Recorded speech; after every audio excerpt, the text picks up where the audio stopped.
menimbang Mahkamah terhadap berbagai pelanggaran yang dilakukan oleh pihak terkait, namun tidak ada laporan yang ditindaklanjuti.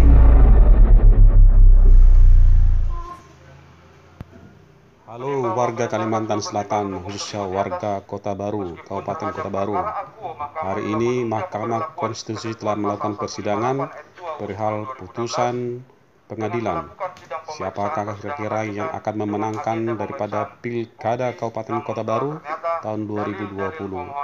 Mari kita saksikan putusan persidangan dari Mahkamah Konstitusi tanggal 18 Maret tahun 2021.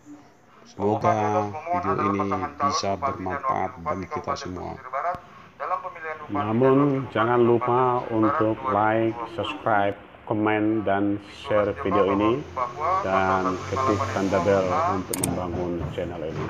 Selamat menyaksikan. Pemilihan bupati dan wakil bupati serta wali kota dan wakil wali kota dapat mengajukan permohonan pembatalan penetapan hasil penghitungan perolehan suara dengan ketentuan A kabupaten kota jumlah penduduk sampai dengan 250.000 jiwa.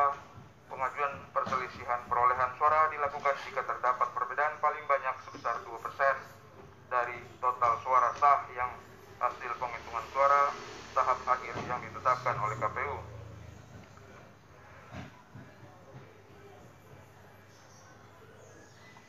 Menimbang bahwa berdasarkan menimbang 3.12 bahwa perolehan suara pasangan calon adalah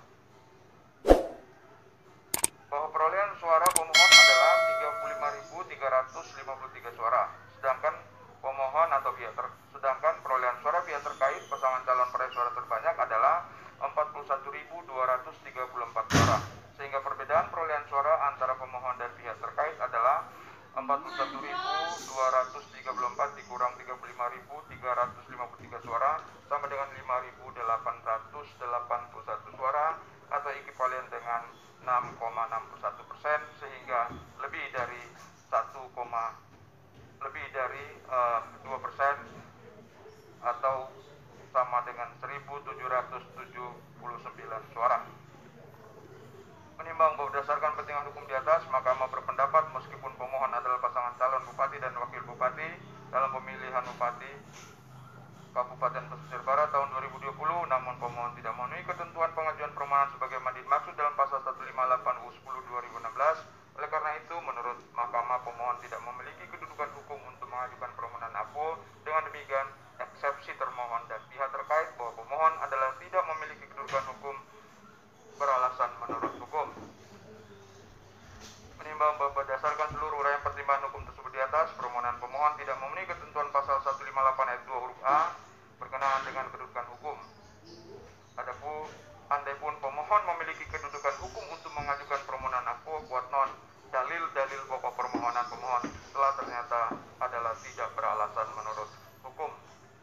Menimbang bahwa oleh karena eksepsi termohon dan pihak terkait mengenai kedudukan hukum pemohon beralasan menurut hukum, maka Mahkamah tidak mempertimbangkan eksepsi lain dari termohon dan pihak terkait serta pokok permohonan selebihnya. Menimbang bahwa terhadap hal-hal lain yang berkaitan dengan permohonan APO tidak dipertimbangkan lebih lanjut karena menurut Mahkamah tidak ada relevansinya, dan oleh karenanya harus dinyatakan pula tidak beralasan menurut hukum.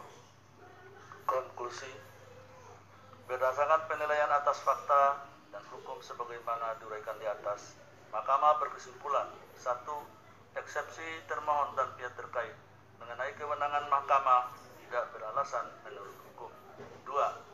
Mahkamah berwenang mengadili permohonan APO. 3. Eksepsi termohon dan pihak terkait mengenai tenggang waktu pengajuan permohonan tidak beralasan menurut hukum. 4.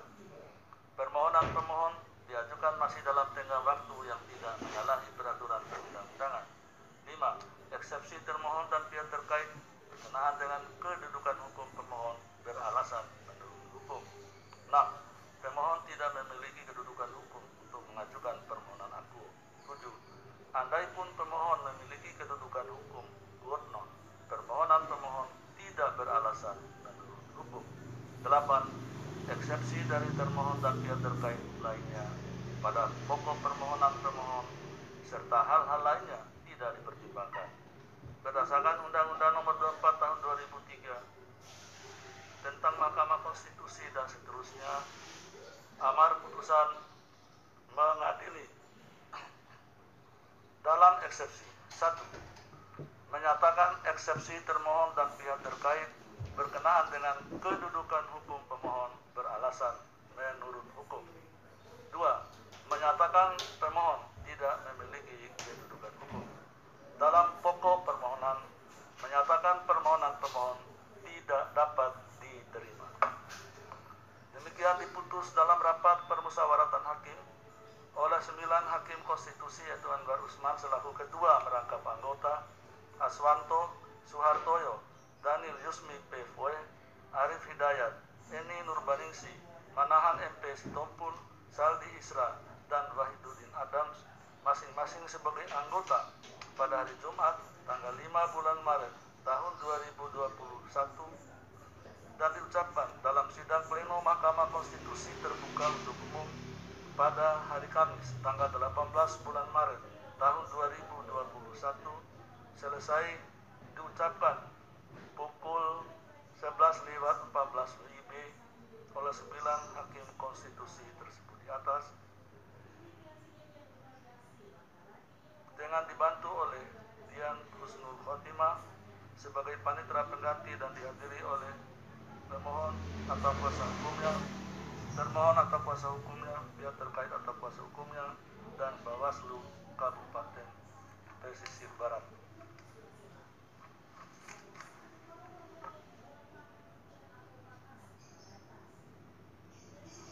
Selanjutnya, putusan nomor 43 garing PHP titik BUK garis datar 19/2020 demi keadilan berdasarkan ketuhanan yang Maha Esa.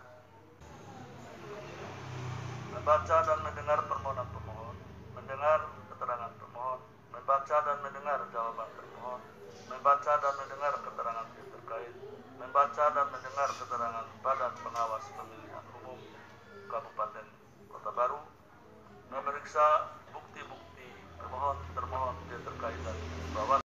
Eksepsi termohon mengenai kewenangan mahkamah tidak beralasan menurut hukum. 2. Mahkamah berwenang mengadili permohonan aku. 3.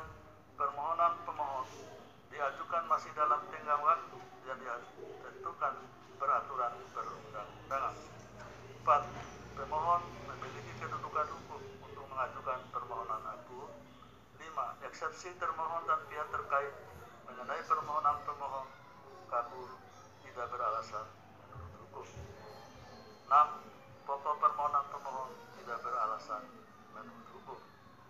Berdasarkan Undang-Undang Nomor 24 Tahun 2003 tentang Mahkamah Konstitusi dan seterusnya, amar putusan mengadili dalam eksepsi menolak eksepsi termohon berkenaan dengan kewenangan mahkamah serta eksepsi termohon dan pihak terkait berkenaan dengan permohonan pemohon tidak jelas.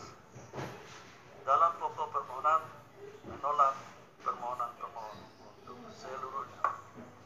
Demikian diputus dalam rapat permusyawaratan hakim oleh 9 hakim konstitusi, yaitu Anwar Usman selaku ketua merangkap anggota, Aswanto, Wahiduddin Adams, Eni Nurbaningsi, Suhartoyo, Daniel Yusmi PFW, Arif Hidayat, Saldi Isra, dan Manahan MP Sitompul masing-masing sebagai anggota pada hari Jumat tanggal 5 bulan Maret tahun 2021 dan diucapkan dalam sidang pleno Mahkamah Konstitusi terbuka untuk umum pada hari Kamis tanggal 18 bulan Maret tahun 2021 selesai diucapkan pada pukul